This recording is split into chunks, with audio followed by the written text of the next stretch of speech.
As you can see, we have a very exciting panel here. I think we're going to be talking about drug discovery and development, and a number of us on the panel today are focused on drug discovery efforts. And Dr. Nugent is going to talk about when drugs come out of our companies, how do we then advance them into the clinic? How do we get them to patients? What are some of the challenges that we encounter, and what are some solutions that we can implement? So I'm going to get started by providing a very quick overview. If I can get the next slide, please.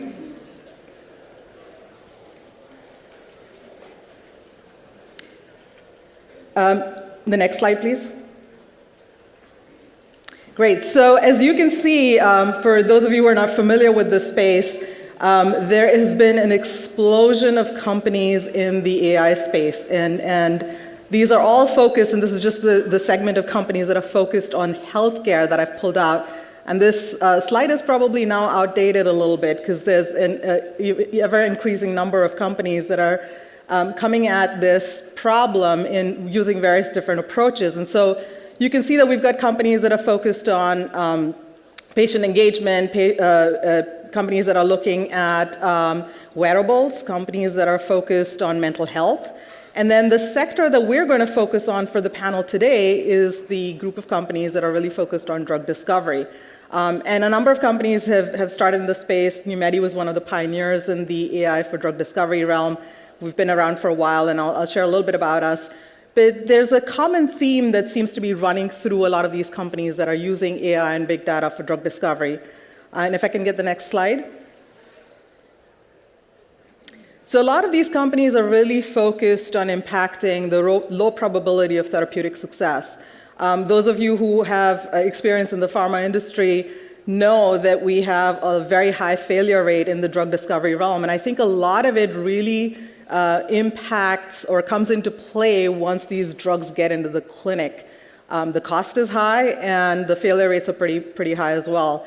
And so this problem, I think, fundamentally stems from the fact that we have a lot of patient heterogeneity, and we need to account for that heterogeneity early on in the process. And so anything that we can do to impact this failure rate is really going to be important and helpful. And so a number of companies are now starting to think about how can we improve the probability of therapeutic success using data, and particularly using data that's relevant for patients. If I can get the next slide. And actually, some of the drugs that, when they are successful and make it out to the clinic, we find in the real world that only a few drugs actually do work for patients. So all that time and money, 10 to 15 years, $1 to $5 billion per drug that's spent to get a drug out into the marketplace. And from a clinician standpoint, I think clinicians know and recognize that a number of these drugs actually are not benefiting their patients. So it's still very much a trial and error process. And so again, I think this is where there's a real need for coming up with better drugs and drugs that will actually work for patients in a real-world setting. If I can get the next slide, please.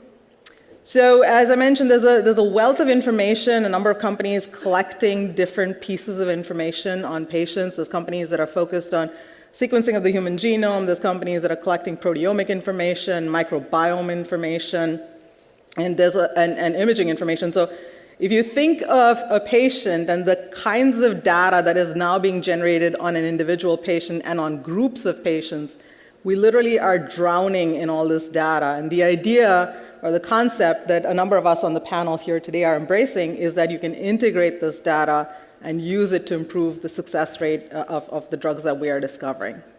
If I can get to the next slide, please. So a lot of us are actually using data-driven approaches, and the idea here is that you can streamline the traditional drug discovery process, which is 10 to 15 years. If you take a data-driven approach, you can streamline the time, and more importantly, improve the success rate of some of these drugs that are actually coming out of these pipelines. It's early days. We don't have a lot of successes in the clinic to talk about, actually none that I'm aware of.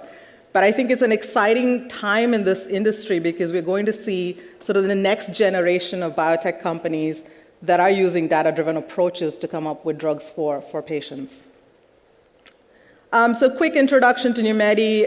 We are using a number of different data inputs into our technology. A lot of it is, of course, relevant to human patients.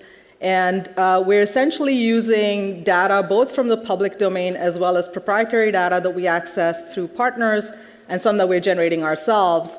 So we're taking sort of the best of all worlds to find the best data sets that are going to be indicative of where there's a real problem, there's a real unmet need, and then coming up with therapies for patient subsets. And we are leveraging predictive modeling and analytic algorithms. We're using machine learning, of course, and starting to explore deep learning. There's some challenges and limitations, which I'll be happy to get into. But at the end of the day, the drug candidates that are coming out of our technology are really focused on specific indications that we are focused on and working in. And one of the things that we have appreciated over a period of time now is that a broad platform technology, while it sounds very exciting and attractive, it really requires coupling with human intelligence. Artificial intelligence is not at a point where you can sort of press a button and come out with a result. You really need to couple that with human intelligence. And in our case, it's people who have drug discovery and development expertise and clinicians as well as patients. These are all people who know the disease better than any one person will or better than the technology will. So we couple all of that expertise with our technology to ensure that the drug candidates that we're developing are actually going to have an impact on patients and actually going to be successful when they get to the patients. The next slide, please. So we've done a number of collaborations with a number of pharma companies, and having successfully partnered with a number of pharma companies, we're now starting to focus in a couple of therapeutic areas. And the therapeutic areas we're going after are fibrosis. Our lead indication is in idiopathic pulmonary fibrosis. It's a fibrotic disease of the lung. Very high mortality rate. In fact, that's higher than some of the cancers combined. And so that's where, again, we've coupled expertise. And so we've got people who have drug discovery development expertise in fibrosis and are leveraging our technology to come up with drug candidates. We actually have some exciting data, which I'll be happy to share one-on-one with anybody who's interested in learning more about us. So with this sort of quick introduction to the field and to Numedi, I want to turn it over to my fellow panelists, and I'll start with Spiros to talk about his company and what they're doing in the oncology realm. Great. Thank you, Jeannie, and thank you to the organizers for inviting me to talk. I know Anthony has been hearing this story about oncology for a long time, and he said to me, hey, show us some data, show us that this AI stuff is actually working. And I think I'm very excited because, as you heard, there's a number of technology startups that are starting to apply AI, but actually, for the first time, I think this year, we're starting to see results. We're starting to see, like you saw from Jeannie, pipelines. Pipelines are the end result of this type of work, at least in the drug discovery world. So let me share with you an oncology story. So with oncology, like with a lot of other diseases, we're making some progress, but in cancer, there's still 9.6 million cancer deaths annually globally. So we still can't put a dent, we can't move the needle for diseases that are very complex, metastatic end-stage diseases. So what does it take? We've been working on this problem for a very long time, and what I'd like to argue is we're lacking insights. If we had better insights into the disease, so disease mechanisms, we can get faster cures. The problem is it's way too complex. Not only is it complex, but our minds are very limited. It seems like we have a lot of ideas, we have a lot of science, and there's this expansive area, like a big landscape of things that we could be exploring, but the reality is there's a whole universe out there beyond what we can see, that we're the unknown that I think opens up a tremendous opportunity to apply AI and find really fresh ideas to tackle some of these difficult diseases. So we start with big data. Like you heard, Numedi is big data driven, so are we, and I think these companies are going to be the next generation of pharmaceutical companies, the ones that focus on data and apply machine learning and, as you'll hear from our company, cognitive computing, to make a big difference in how you process that big data to translate it into useful knowledge. I won't go into what cognitive computing is. We had a terrific workshop a couple days ago, and Sharif and I sort of gave a primer on what's the difference between human intelligence and human imagination, where does it come from, and how do you build machines that can emulate that can come up with new ideas, generate new knowledge from data. So, but what I will do here is to say that it took a lot of work, and one of the co-founders of Systems Imagination and Systems Oncology as well is here, Chris Yu. Gavin Bogle's also here, he's a co-founder, and a lot of really talented people were able to take theory on the left of the neocortex and the hierarchical structuring of the neocortex, translate it into a data model that then could be used for computing and machine learning, right? And I think important to that is, well, what are you going to do with machine learning once you have it? Once you have a system that is capable of cognitive computing, you need a lot of data. And luckily, there is a lot of data in the public domain. So this is a cancer genome. All of the arcs that you see are breaks and connections between different chromosomes. So this is just a single cancer genome. It represents about 3.2 billion data points. And those data points are connected in very complex ways. So Chris and his team were able to create a database that has 10,000 whole genomes like this, plus all information about what genes are, patents, chemical databases, all connected together, about 2.3 trillion data points, which gives us an opportunity then to translate those trillions of data points into models, predictive models, so we can find the signal and the noise, figure out which treatments are going to be successful clinically, and focus and invest on advancing those. This is another slide to show that it's not one data set or two data sets. This endeavor takes hundreds of data sets, integrates them together into a common framework, and again, once you've integrated the data into these complex hypergraphs, then you can layer on top of that machine learning to extract models. And as Jeannie said, there's no such thing as a machine that just spits out the answer. You need that human component, that human plus machine. Anthony has probably indoctrinated everybody here that it is not man versus machine, it is man plus machine. And it's no different here. This is a picture of Jeff Kiefer. He's a systems biologist, but now he's armed with cognitive computing. He's not sitting in a desert trying to come up with hypotheses. He sees an entire universe of possibilities, but he is trained to be able to identify which opportunities are clinically relevant, are going to work, right? So it's that combination of man plus machine that I think is driving some terrific outputs. And again, for us, the output is a new therapy, a new idea, a new chemical structure, something that we can find in this massive graph to say this is something that the predictive modeling suggests is going to be a real winner in the clinic, is going to have a real impact for patients, and then taking that and developing a hypothesis of how to bring it into the clinic and deal with a patient heterogeneity. One big difference between deep learning and some of the other forms of artificial intelligence and cognitive computing is with cognitive computing, you have an evidence trail. You can follow the data all the way back in the same way that the human brain, if I come to some conclusion and you ask me, well, why did I predict that? I can go back in my mind and I can pull the elements, the features that I use to make that conclusion. That's not true with some of these deep learning algorithms, right? Sometimes you have a black box and you don't know why the AI made a decision. But with cognitive computing, all these elements are connected and you can always follow back the trail, which means a human being can interpret and say, does this make sense, right? A Jeff Kiefer can look at this and say, is this a rational prediction and do I trust it?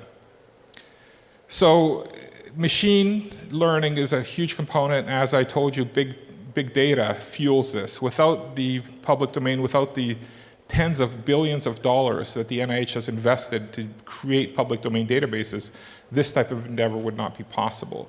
The machine learning and the big data by itself give us half the solution. The second part comes from the experts. And again, I think you're going to hear this throughout this meeting. If you partner humans plus machine, you get incredible outputs. And to do that, you need platforms, networks of networks. How do you have a human interface with a machine? What do they look at? What does the data visualization look like? And that's where VR, AR, you heard from Fran that there's some terrific new technologies that allow us to go into the virtual world now and experience data in a completely new way. So the equation becomes a little bit more interesting. It's big data plus machine plus platform plus crowd, right? This is the new paradigm that we've been adopting for the last 24 months. And what I want to show you next is, well, what's the fruit of that? When you put that platform into a process where you mine data, you select new insights, then you invest to acquire intellectual property around those assets. You amplify those assets by doing those preclinical work to show that it has drug-like properties, show that your hypotheses about the mechanism of action is true, and then partner with leading pharmaceutical companies to move those forward. That then creates an entire pipeline where AI can translate into something useful for patients. So this is the systems oncology team, and I'm going to show you, because of limit of time, I'm just going to show you one use case. And this is the very first drug that was partnered in the pipeline, and this started with a theme, and the theme was metabolism. What happens in cancer metabolism? That took a human being to come up with that question, but then it took a machine, and it took the combination of man plus machine to mine it and discover key enzymes, key targets, in this case NQO1. In that, we found patents and available chemical structures. So this is a drug called IBDNQ. It's a quinone. And so this enzyme allows bioactivation of IBDNQ. So you go through a 2-electron reduction, creates an unstable hydroquinone, and it goes back to the original state after oxidation. That oxidation produces reactive oxygen species. One molecule of IBDNQ cycles and goes through hundreds of cycles of redox to produce hundreds of molecules of ROS, reactive oxygen species. That's like setting off a nuclear bomb in a cancer cell, right? So not only are we targeting metabolism, we're shutting it down and exploding the cancer cell. But as you heard from Jeannie, this doesn't work in all patients. Unless you know exactly how to position this drug, it's not going to succeed.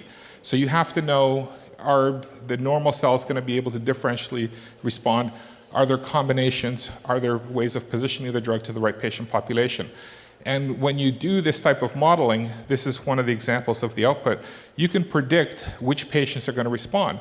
And if you can see across the top there, colorectal cancer was predicted to be the strong responder, thyroid cancer, lung cancer, pancreatic cancer, the list goes on. For each cancer type, we have a predictor of how well it's going to work and what percentage of the population is going to benefit, so then you can hone that treatment in clinical trials to that patient population. So that's one example. This is the first time Systems Oncology is presenting the entire pipeline. This is about a dozen drugs, some are missing here, but there's about a dozen drugs that have come out of this type of effort, and this pipeline of 12 programs in 24 months is an unprecedented level of productivity for even big pharma. So this is, for us, game-changing. So this is a new paradigm that will allow small companies that work with big data and AI to achieve the level of productivity that is currently only the domain of very large pharmaceutical companies with 20,000 employees. So I think this is the kind of thing that Anthony wants us to show, show the progress, show that AI finally is starting to impact, and I think this is the kind of impact we want to see now. Since we're seeing this in life sciences, we want to see this same level of productivity and impact for medicine as well. So let me just end by saying we are no longer in a desert limited by our imagination. When it comes to how many hypotheses and how many models we can test, we're looking at a huge expansive universe, which is why Chris and team have decided to call this technology expansive AI, because we're going beyond the limits of human imagination to something much, much more expansive. Great, thank you.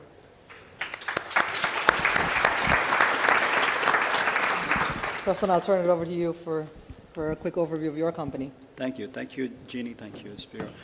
So, Hi, this is Prasun Mishra. I'm founder and CEO of Agility Pharmaceuticals, and I'll try to, cover three different things briefly. First of all, so the title is Augmenting Drug Discovery and Development Through Robotics and Artificial Intelligence. So, so I am a big advocate of augmented intelligence.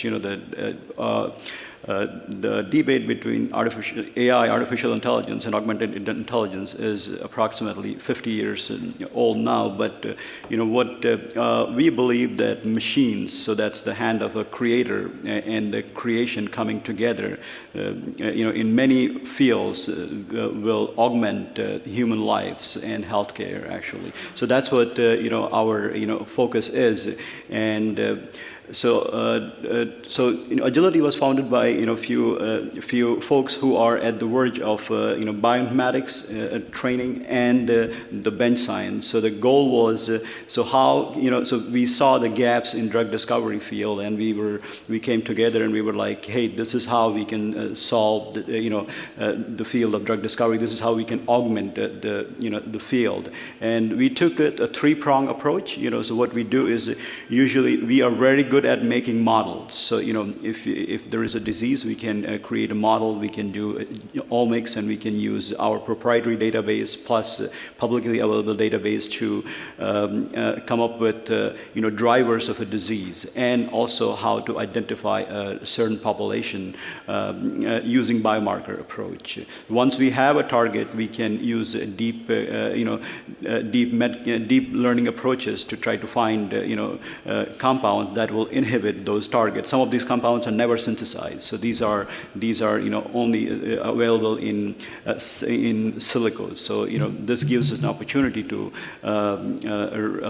run millions and millions of compounds actually. So once we find a lead, we can move forward with lead optimization. But we all know that not all targets are perfect. There are targets that are undruggable. So to deal with that, we have a third approach where we use automation-driven drug discovery. So if we come up with an undruggable target, so we use screening methods to identify upstream or downstream effectors, which we can target and still kill a cell in case of cancer. So the three-prong approach gives us a way to go after any target that we discover. So we are mostly focused on oncology. That's a majority of our portfolio, but we decided we are a platform company, so we can apply our platform to any disease areas, and we decided to focus our efforts on oncology and especially chronic diseases, because we are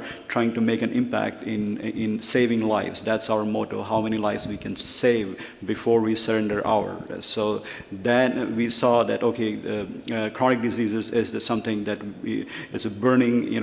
We have a tsunami of chronic diseases coming in next areas, and it will be worth investing our lives into it. So that's our story in a nutshell. What is the goal overall? So the goal is, what we will do is, once we have all these, streamlined all these databases, we will move from symptom-based to present pattern-based to future algorithm-based. And a lot of this is happening. FDAs, you may have heard, that have already approved some of those, algorithm-based medicines, and especially in rare disease space, big, real-world data and real-world evidence can be used in the form of algorithm to treat diseases. So once we have this personal integrated omics data, if a patient comes to us, we can take the patient's omics data and we can run through it, and the imaging data, and we can identify which cohort the patient belongs to, and then based on that we can using digital health, we can send the data to the physician, who can deliver the promise of precision medicine, that is right drug to right patient at the right time actually.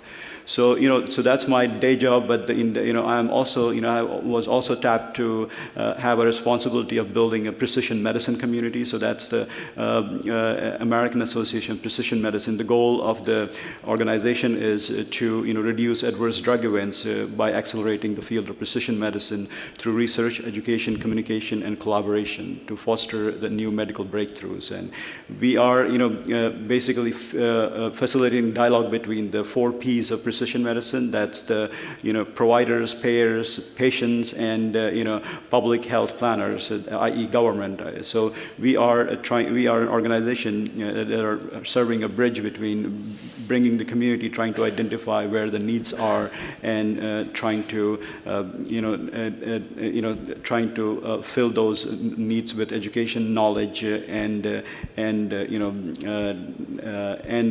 funding, actually. So we will be also giving grants and training next generation of scientists in this new and upcoming area of research. One of the, so I would like to give a plug for Data AI National Summit that is going to be, it's a DANCE 2019, which is bringing top experts and thought leaders in tech, biotech, life science, and medtech worlds together. And it is organized in partnership with Google and at Google Campus. So it's Feb 6 to 8, and I would like you to mark your calendars. And yeah, let's work as a team to solve these big problems and make lives of patients much easier in the clinic. So with that, thank you very much. Thanks, Preston.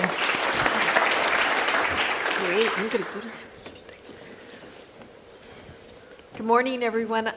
My name is Diane Nugent. I feel totally out of place at this conference. I'm a treater. I take care of patients.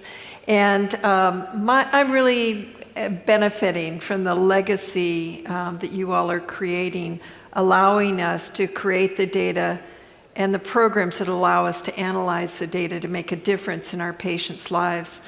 And I was asked by our organizers to present a clinical trial that I feel exemplifies what big data is doing for us.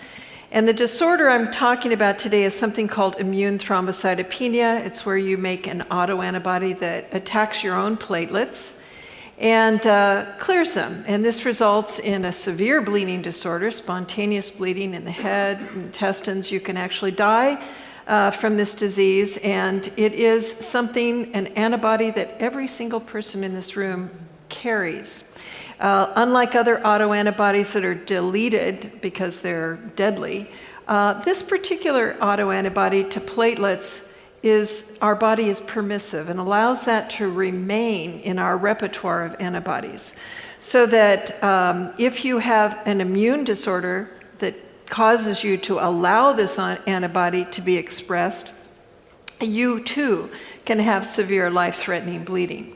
The only thing that controls this autoantibody for all of us against platelets is a really rich network of immune cells, T cells, B cells, what we like to call our immune regulators, that keeps this autoantibody under tight control. It's not allowed to be expressed in general. But if you had HIV in the early 80s, almost immediately, a lot of those patients developed this antibody because their T cells were wiped out. Many of our teenagers that get mononucleosis that attacks our immune system get ITP. Their platelets drop right out. Women who are pregnant, a severe and significant immune dysregulation that allows you to have a total foreign being grow in your body for 9 months without rejection, requires immune suppression that sometimes causes this antibody to emerge. This autoantibody is the most common autoimmune disease crossing all ages. And so it's important to us to understand what's regulating this antibody. And in fact, among children, the peak age group for this is 2 to 7 years of age. It's a time when our immune system is still maturing. Our immune system is not mature until age 5 or 6, right in time for elementary school. But if you have some sort of immune trigger or some sort of immune suppression in these early years, it's possible for children, when they have this disorder, to develop profound thrombocytopenia, which can last for a period of months. And in fact, if it reaches 6 months, we call that persistent ITP, and by 1 year, we call that chronic ITP. And kids with chronic ITP, it can last for years. So we want to understand how it is that 80% of children can control this and get regulation, and what's different about the 20% that go on and persist. And this is important because among adults that get this idea, this disease, which is 10 times more common than in children, 80% of the adults continue with chronic ITP and only 20% resolve on their own. So, it's an important disease, and this little schemata in the middle is primitive in the sense that that little box that says recovery, we don't understand what it is that allows certain children to readjust their system and get control of that antibody, except that we do know that it is that army of T and B cells that come together and say, no, no, no, no, no, you cannot make this antibody, you have to turn it off. And we assume that actually many more children actually get this disorder, and we don't know it because it takes getting less than about 10,000 platelets. Normal counts 200,000. Our body is fantastic. You have to get to 20 or 10,000 to even know that you're missing your platelets. So we assume that there are many, many children walking around, they're not bruising or bleeding, that have this in a transient form. So how do we understand that chronic group of ITP patients we want to understand? Well, if only 20% persist at 1 year, we have to study 200 children with ITP before we can get to that group and really understand them. And so in collaboration with my good friends and colleagues at Stanford, the immune a monitoring group up there headed up by Holden Maker and fellow hematologist Clara Lowe and Bert Glader up at Stanford, what we are endeavoring to do, and we're in the middle of, is collecting samples at presentation 6 months and 12 months. And we're doing a big, big, big data look at every single one of those patients. And in order to recognize a pattern and to allow machine learning to tell us what are the trends that are really pointing towards chronic ITP, so that we can identify early, perhaps early biomarkers, and treat the children that are at highest risk for chronic ITP with a different therapy than what we're using right now. In addition, acute ITP, if it gets resolves on its own, we don't need to treat at all. And so we can save a lot of dollars, healthcare dollars. Children that persist with chronic ITP, you can imagine having a 2-year-old with chronic ITP, every time they bump their head, you have to come to the emergency room, make sure they're not bleeding in their head, they get treated with steroids and immune suppression that can be very toxic. That's going on all the time with adults with chronic ITP. So it's an important disease to understand. So I'm just pointing out that the big data that we're going to collect besides DNA is RNA-seq at acute 6 months and 12 months. That tells us about what genes are being turned on and which ones are being turned off at those critical time points. We're also going to be looking at the chemicals that are being produced by the immune system. Over 62 proteins, most of them cytokines, which are the signaling messages that go between cells to help control and turn off that system. We're going to be looking at the cells in the system in order to understand, are the B cells coming up, are the T regulatory cells going down? We've never been able to do this in the past because it takes a lot of blood from small children, and also it takes a lot of money to run all of these studies. We've received funding from the Oxnard Foundation to do these studies, and we're hoping that that will preserve and allow pilot data so we can do even more children in the years ahead through hopefully an NIH study. When we look at the cells, I think many of you understand, you've been hearing about RNA and DNA for the last day. I think you all understand that looking at genes being turned on and off will be really critical. They generate trillions of data points, but also it's necessary for us to understand what those genes being turned on and off, which cells are involved, how does that influence the cells that are in circulation. So although we've looked at DNA and we've looked at RNA-seq, this is the first time we're also going to look at how the cells themselves are changing. In past years, we could only study maybe 8 or 12 cell types at a time using flow cytometry. And that was great. It turned out that we could look at some of the T regulatory cells, some of the B cells, hardly ever all at the same time and never over a period of time. So we're doing that now. And based on a new technology called flow cytoph, we're able to look at many more cells simultaneously. So if we are able to look at 32 to 40 cell types simultaneously and see how they're tracking over time, that's going to be much more powerful to tell us how the immune system is responding to those genes being turned on and off. And just to give you an idea, when we used 2 antibodies, that allowed us to look at 3 parameters at a time. 9, we got a little bit more, but that's the limit of flow cytometry. With flow cytoph, now we're talking about close to 500 parameters that we can look at simultaneously in the context of the genes, in the context of the proteins being produced. So we're much more likely, I hope, at the end of this, it's what we assume is going to take us by the end about 2 years. I'd like to come back in 2 years and tell you how we did. But we feel that we're going to be much more close to finding genes that are involved in creating chronic ITP and therefore have better targets to treat up front and long term for both children and adults. And my challenge, and I'm actually was really happy to be on this panel today because I've already heard perhaps an answer to this question, is that the data that we're collecting is coming together, as you can imagine, in very large volumes. But the language that each of those, that proteins and RNA and flow cytometry, those data points that are being collected are in different languages. And so I was hoping to hear today that we'll find a data analysis system that can be a translator for all those data points and help us identify patterns that will allow us to improve our therapy or perhaps have no therapy at all. So it's a clinical trial without a drug yet. In search of a drug, I guess is it. So thank you for your attention.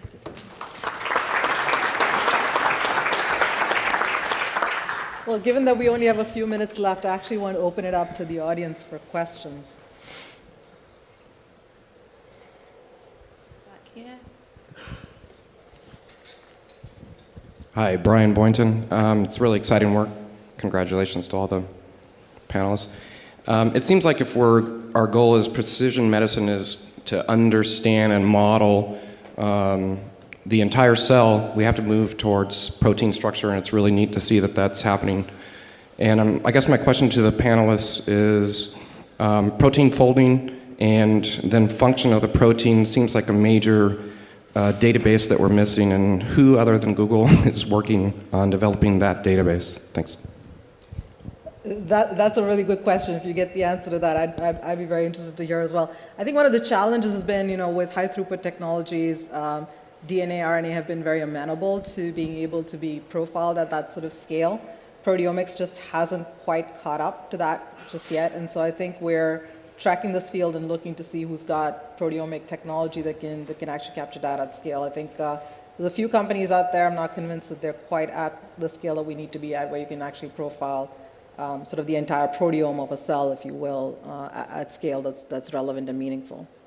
Yeah, I'll just add to that I think there is a lot of proteomic data out there, but like Jeannie said, it's not quite where genomics is, so it's not as precise and clean, and it's not as accurate. The measurements are not as accurate as what you heard from Diane, looking at either cellular populations or looking at RNA transcription. We have a really good handle on that kind of data, and we know what the specificity and the accuracy is.